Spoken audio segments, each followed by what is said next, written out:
ஸல்லல்லாஹு அலைஹி வஸல்லம் அவர்களுடைய காலகட்டமாக இருக்கட்டும், அவர்களுக்கு முன்சென்ற காலகட்டமாக இருக்கட்டும், மாதங்கள் 12ஆக இருந்தாலும் அவர்களுடைய அந்த மாதத்தை குறிப்பதற்கான வருடங்கள் என்பது இல்லாமல் இருந்தது. இந்த வருடத்தில் இத்தனாவது மாதம், இத்தனையாவது வருடத்தில் இந்த மாதம் என்பதாக ஒரு குறிப்பு இல்லாமல் இருந்தது. அப்ப அந்த காலத்தில் அவர்கள் எப்படி இதை குறித்துக் கொள்வார்கள், எப்படி இதனை இந்த மாதத்திலே அவர்கள் விலகிக் கொள்வார்கள் என்று நாம் பார்ப்போமையானால், சில வாழ்க்கையில் நடந்த சில முக்கியமான சம்பவங்கள் பதிலுக்கு முன் இந்த மாதம், பதிலுக்கு பின் வந்த இந்த மாதம், இதே போன்று பல்வேறு முக்கியமான விஷயங்களை கொண்டு விலகிக் கொள்வார்கள், தொகுத்துக் கொள்வார்கள். அவருடைய ஆட்சி காலத்திலும் கூட பல்வேறு இடங்களுக்கு முஸ்லிம்கள் பல்வேறு பரவலாக நம்முடைய முஸ்லிம் சமுதாயம் பரவுகிறது.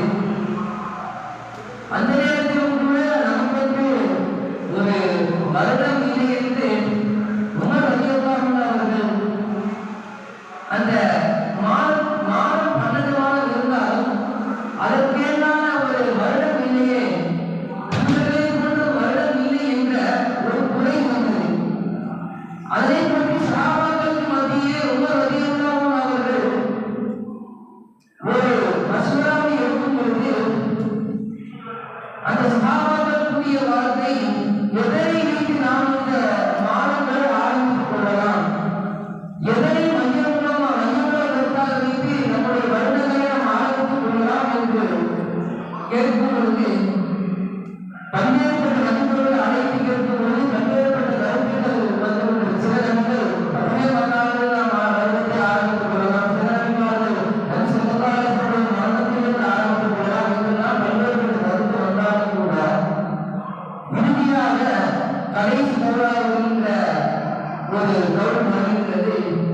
ஹிஜ்ரத்திற்கு பிறகுதான் நமக்கென்று ஒரு தேசம், ஹிஜ்ரத்திற்கு பிறகுதான் நமக்கென்று ஒரு வாழ்வியல் தத்துவம் உருவானது என்பதால் என்றால், ஹிஜ்ரத்தை நாம் மையப்படுத்தால் ஒன்று அதிலிருந்து 1ஆம் வருடம் 2ஆம் வருடம் என்று நாம் மாற்றிக் கொள்ளலாம் என்பதாக உமர் ரலியல்லாஹு அவர்களிடத்திலே சஹாபி கூறுகிறார்.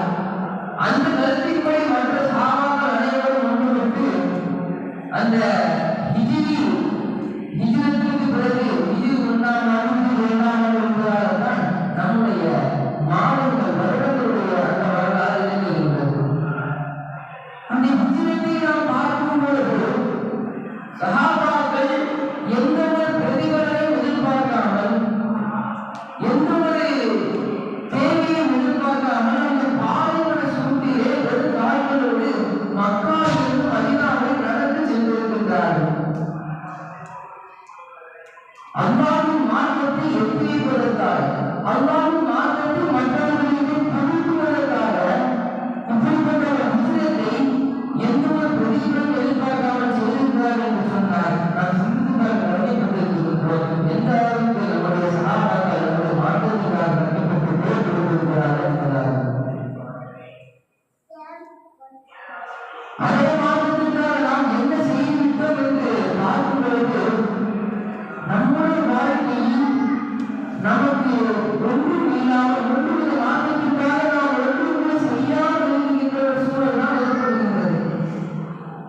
அல்லாஹ் தஆலா தன் திருமணம் குர்ஆனிலே கூறுகின்றான், வல்லதீன ஆமனு பில்லாஹி வல் ஆமனு லனபத்தியன்னஹும் ஃபித்தீன் ஹஸனா வல் அஜ்ருல் ஆখিরাতি அக்பர் லவ் கானூ யஅலமூன் என்பதாக அல்லாஹ் தஆலா குர்ஆனிலே கூறுகின்றார்.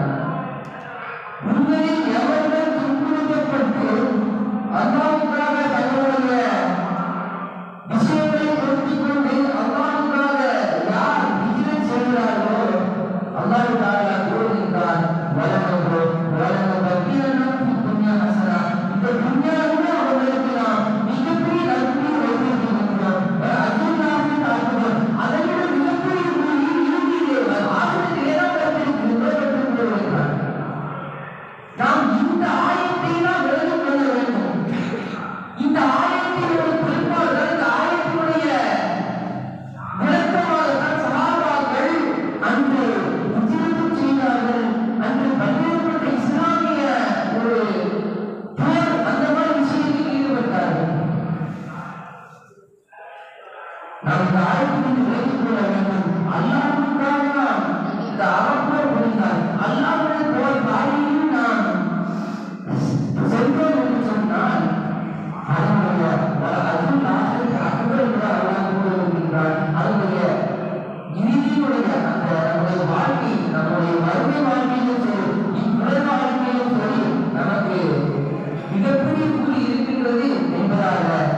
நாம் விளங்கிக் கொள்ள வேண்டும். நன்றாக சகோதரர்களே,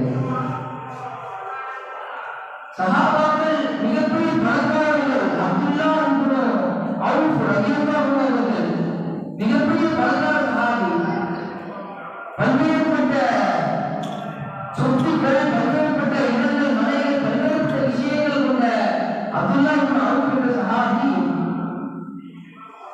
அல்லாஹ் தஆலாவுக்காக நபி ஸல்லல்லாஹு அலைஹி வஸல்லம் அவர்களை ஏற்றுக்கொண்டோமே, நபி ஸல்லல்லாஹு அலைஹி வஸல்லம் ஈமான், அல்லாஹ்வுடைய ஈமானை பாதுகாக்க வேண்டும் என்பதற்காக தான் ஈமானை ஏற்றுகின்றார். அவருடைய மனைவி மக்கள் அனைவரும் ஈமான் அல்லாத மாற்றுவதமாக இருக்கின்றார்கள். அழைத்து பார்க்கிறார், நீங்கள் இஸ்லாத்திற்கு வாருங்கள், கூப்பிட்டு பார்க்கிறார், பதில் கொடுக்கவில்லை. நாங்கள் வரமாட்டோம், எங்களுக்கு நீ அழைப்பதை போன்றால் நாங்கள் அப்படியே இருக்கிறார்கள் தலைவர். இப்பேற்பட்ட சூழலிலும் கூட அத்துணை சொத்துக்களையும் அத்துணை விஷயங்களையும் விட்டுவிட்டு நபி ஸல்லல்லாஹு அலைஹி வஸல்லம் அவர்கள் கூறிவிட்டார்கள் என்பதற்காக, நபி ஸல்லல்லாஹு அலைஹி வஸல்லம் அவர்கள் கூறிவிட்டார்கள் என்பதற்காக அந்த அப்துல்லா இப்னு அவுஃப் என்பவர்கள் நம்முடைய இந்த இஸ்லாத்துக்காக ஹிஜ்ரத் செய்தார்கள். பல்வேறுபட்ட அந்த சொத்துக்களை விட்டுவிட்டு ஹிஜ்ரத் செய்தார்கள். அந்த பாலைவன சொத்திலே அவர்கள் எந்த ஆசையும் இல்லை. ஆனால் அல்லாஹ் ஏற்றுக்கொண்டு விட்டோம், நபி ஸல்லல்லாஹு அலைஹி வஸல்லம் ஏற்றுக்கொண்டு விட்டோமே என்ற காரணத்தினால் அவர்கள் இஸ்லாத்தை விட்டு அந்த ஹிஜ்ரத்தை செய்தார்கள். நாம் பார்க்கிறோம். அல்லாஹ் நல்லதாகவே நாம் சிந்தித்து பார்க்கிறார். இமாம் முஸ்லிம் பதிவு செய்கிறார், கூஃபாவிலே ஒரு நபித்தோழர் ஜும்மாவுடைய உரையை கூறுகிறார். ஜும்மாவுடைய உரையை சொல்வார், நான் யார் என்று தெரியுமா? ஆரம்ப காலகட்டத்தில் இஸ்லாத்தை ஏற்றவர்கள் அல்லவா 7 நபர்கள். அந்த 7 7ஆவது நான். 7ஆவது ஆரம்ப காலகட்டத்தில் இஸ்லாத்தை ஏற்கும் பொழுது ஒரு சாப்பாடு உணவு எப்படி இருக்கும் தெரியுமா? இலைதலைகள், பட்டைகளை உண்டுவிட்டு நாங்கள் சாப்பிட்டுக் கொண்டிருந்தோம். இஸ்லாத்தை தழுவிக் கொண்டிருந்தோம். பல்வேறுபட்டவர்களை அந்த இஸ்லாத்தை எட்டி வைத்துக் கொண்டிருந்தோம். ஆனால் இன்று நாங்கள் இருக்கக்கூடிய சூழலை பார்க்கும்போது சுப்ஹானல்லாஹ், பல்வேறுபட்ட விஷயங்களை நமக்கு உயர்த்தி தந்திருக்கிறார் அல்லாஹ் தஆலா என்பதாக குஃபாவிலே ஒரு மனிதர் கூடியிருக்கிறார் என்று நாம் சொல்லியிருக்கிறோம். உதாரணத்திலே நான் சிந்தித்து பார்க்க வேண்டும். நபித்தோழர்கள் எல்லாம் இவ்வாறு இருந்தார்கள். அவருடைய வாழ்க்கை வரலாறு இவ்வாறு இருந்தது. ஹப்பாப் ரலியல்லாஹு அன்ஹு அவர்கள் மின்னிருக்கூடிய வார்த்தைகளை பதிவு செய்கிறார்கள். ஹிஜ்ரத் சென்றவர்களிலே முஸாப் இப்னு உமைர் மற்றும் ஹம்சாவை தவிர அத்துணை பேரும் இப்பொழுது, ஏனென்றால் ஹிஜ்ரத் செல்லும் பொழுது அனைத்தையும் விட்டுவிட்டு அனைத்தும் பொதுக்குள்ளே நின்றார்கள். எந்த ஒரு சொத்து எந்த கையில் இல்லாமல் போனாங்க. அப்போ இரண்டாவது அல்லாஹ் அவங்க எப்படி மாற்றான்னு அடையாளமாக எழுதுறாங்க. ஹம்சாவையும் முஸ்லிம் உமரையும் உடையையும் தவிர எல்லாரும் நல்ல நிலைமையோடு கூட இருப்பதாக கூறியிருக்கிறார்கள். அன்பார்ந்த சகோதரர்களாக சிந்தித்து பார்க்கிறோம். இந்த காலகட்டத்தில் நாம் இருக்கின்றோம். இந்த காலகட்டம் எவ்வாறு மாறிக்கொண்டு செல்கின்றது? இந்த காலகட்டத்தில் நாம் இஸ்லாத்தை எவ்வாறு பரப்ப வேண்டும்? இஸ்லாத்தினுடைய விஷயங்களில் நாம் எவ்வாறு ஈடுபட வேண்டும்? பல்வேறுபட்ட கருத்துக்கள் கொண்டிருக்கலாம். ஆனாலும் நாம் அந்த விஷயங்களை கண்டு காணாதவாறு நம்முடைய அங்கீகாரத்தை நாம் புரிந்து கொள்ள வேண்டும். அது அன்பானவர்களே, இந்த முதல் மாதத்தில் தான் இந்த மாதம் ஒரு சிறப்பான மாதமாக இருக்கின்ற காரணத்தால் இந்த மாதத்தில்